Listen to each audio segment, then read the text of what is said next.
जय मसीह के भाइयों और बहनों। जैसे कि मैंने पिछले वीडियो में अपनी कहानी बताई थी कि मेरी डिलीवरी के बाद में मेरे साथ क्या हुआ। ऐसे ही फिर उसके बाद में फिर मुझे मेरे पति वो लोग मुझे गन्ना काटने के लिए लेके गए, वैसा ही वही हालत में।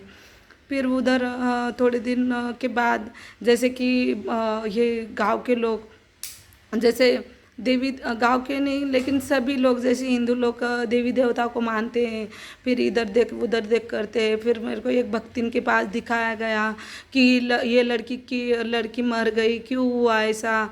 अभी मेरी उम्र ही छोटी थी, वो लोग को ये भी समझ में नहीं आ रहा था कि मेरी उम्र छोटी थी। मेरा बच्चा 3 दिन पेट में बहुत उसका ये हो गया था, वो सब नहीं समझ में आ रहा था। लेकिन वो लोग अंधश्रद्धा करने लग गए। फिर वो आजू बाजू वाले लोग, जैसे कि मेरी सास की देवरानी लगती थी, वो मेरे को उधर दिखाने लगी एक भक्तिन के पास।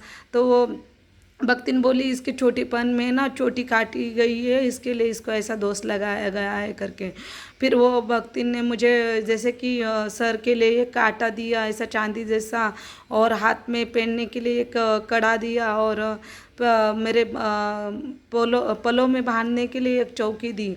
ऐसा ये सब संभाल के रख करके बोला। और मेरे को बोला मैत के जो मुर्दा रहता है उसका मुंह नहीं देखने का, और फिर उसके घर में 10 दिन कुछ खाने का नहीं, और मतलब जैसे डिलीवरी औरत होती है उसके घर में नहीं जाने का। ऐसे सब मुझे बहुत बोला संभालने के लिए। फिर ऐसे करते मेरे को 3 महीने की मैं फिर से प्रेग्नेंट हो गई।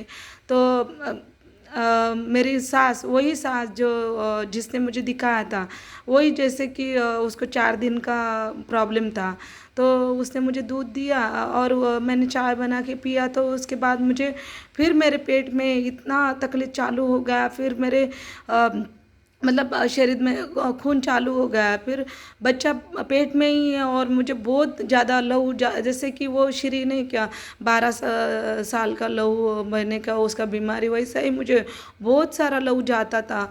और मुझे कुछ समझ में भी नहीं आता था, अभी किसको बताऊँ क्या बताऊँ, मुझे नहीं कुछ समझ में आता था। मेरे पास ना माँ है ना बहन है और ना कुछ, किसको बोलूँ।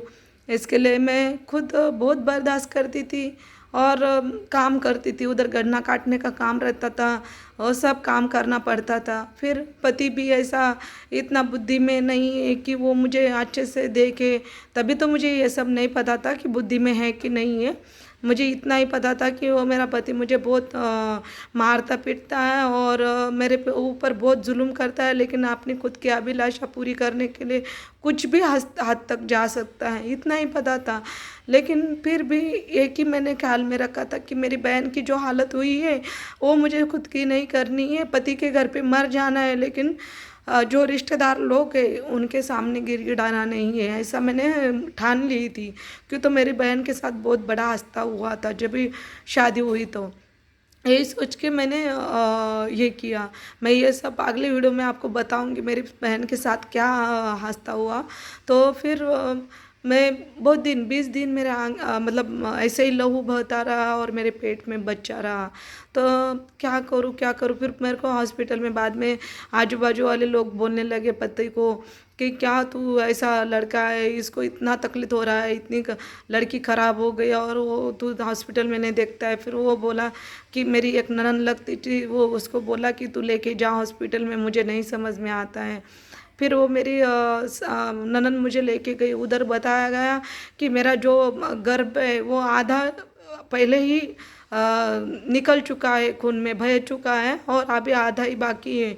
जल्द से जल्द अगर किल्टिंग ना करा जाए तो ये लड़की मर सकती है करके डॉक्टर ने बताया।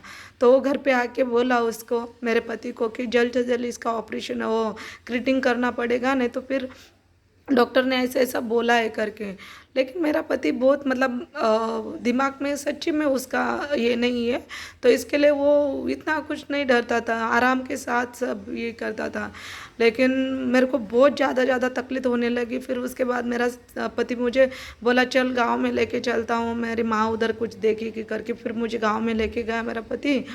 फिर मेरी सास ने उधर ऐसा ही वो भी घूमती थी, उसके बदन में भी जैसा देवी आती थी ऐसा वो बोलती थी। तो वो भी कुछ ऐसा ही भविष्य देखने लगी, फिर बोलती थी ये देवी का है, ऐसा है वैसा है। फिर ऐसे ही मुझे छोड़ते थे ये लोग, लेकिन मेरा तो एक ही मतलब है कि कुछ भी हो जाओ, मेरी कितनी हालत हो गई, लेकिन मेरे परमेश्वर मेरा खुदा पहले से जो मेरी सहायता और मदद करते आया है, उसका मैं करोड़ों करोड़ों धन्यवाद करती हूँ। मुझे इंसान से नहीं उम्मीद है, लेकिन मुझे खुदा से उम्मीद है, और मैं ना इंसान से चाहती हूँ। तो ऐसा ही एक डॉक्टर जैसे गांव में, ऐसा ही गली गली में डॉक्टर घूमते हैं, खेड़े में जाके। तो वो हमारे दरवाजे से जा रहा था, उसको आवाज़ लगाई, वो डॉक्टर ने मुझे चेक किया और खाली एक इंजेक्शन लगाया, और उसने एक गोली दी, ये गोली ले बयान करके बोला।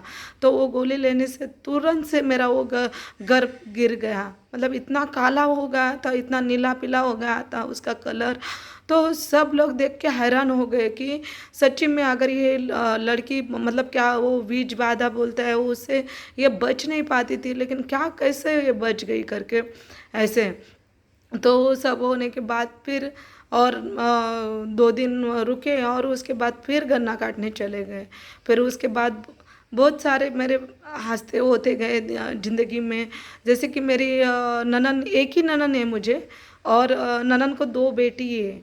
लेकिन जैसे कि मेरी ननद की बड़ी बेटी मुझे कभी पसंद नहीं करती थी, हमेशा मुझे काली मामी करके बुलाती थी, और हमेशा मेरी चुगली करती थी अपने मामा के पास। मैं कितना भी अच्छा, चलो अभी इतना छोटे, वो और मैं सेम उम्र की भी हो सकते हैं, क्यों तो मेरी शादी कम उम्र में हुई, और उसके बराबर तो हो सकते हैं ना, तो साथ में ही रहते थे, लेकिन मेरी शादी हुई हुई थी। लेकिन वो हमेशा मेरी कुछ भी चुगली जाके करती थी, उसका मामा मुझे बहुत मारता था। ऐसे सब मेरे साथ बहुत हंसते हुए अब सब